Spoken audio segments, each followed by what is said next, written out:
Hey, Steph Smith here from Beat VM again, and I just wanted to talk about something today that came up a lot for me when I was struggling with my playing issues, and that is I would go to ask for help from someone and or to just talk about what my struggles are and why things aren't going well for me on horn at this particular second or anything like that. And people would often come up to me and say, oh, just forget about it. It's all in your head. If you just play music and you hear the music in your head, everything will just sort itself out. It'll go away.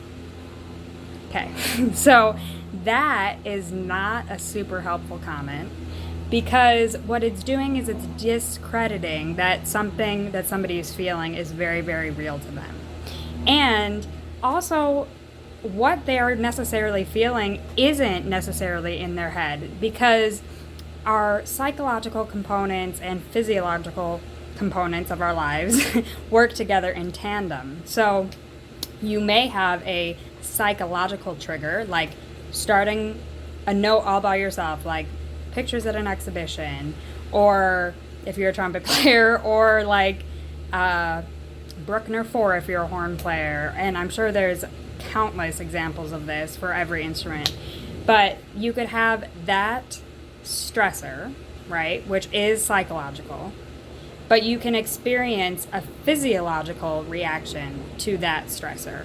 And that happens, like I said, because when we are stressed, it can manifest itself into our bodies, right? So say you're at an audition and you're feeling kind of okay, but then you go to sit down and play your audition, and all of a sudden you have really shallow breaths and your legs might be shaking, you're getting a quivery tone, right?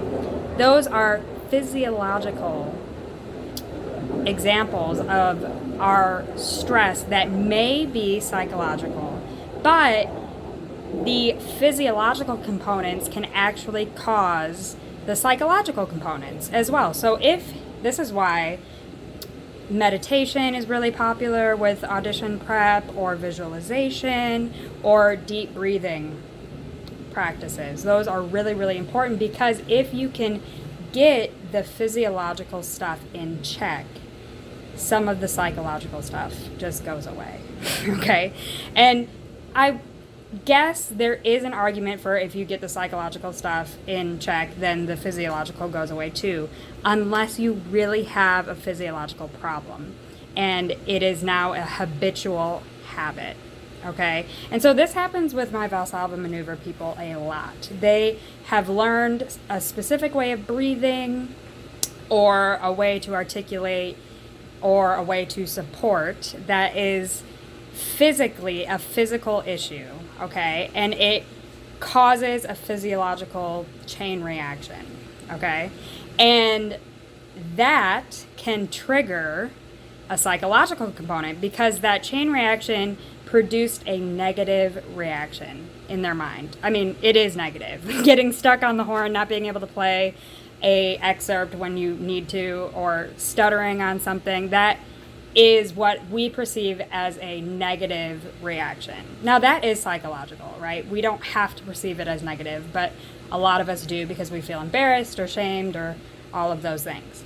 We don't have to feel that way, but 99% of us are going to, right? Because we play horn or a different instrument and we kind of wrap up our identity in how we play, which is not great, but it is what we do.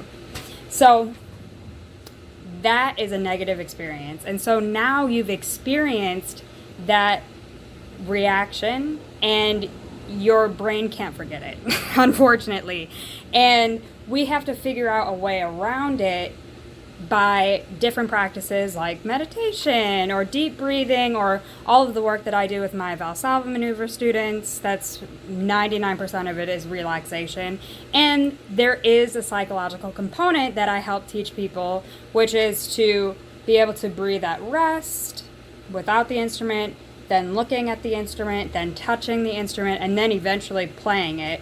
I do have to break that down for people because of that psychological component.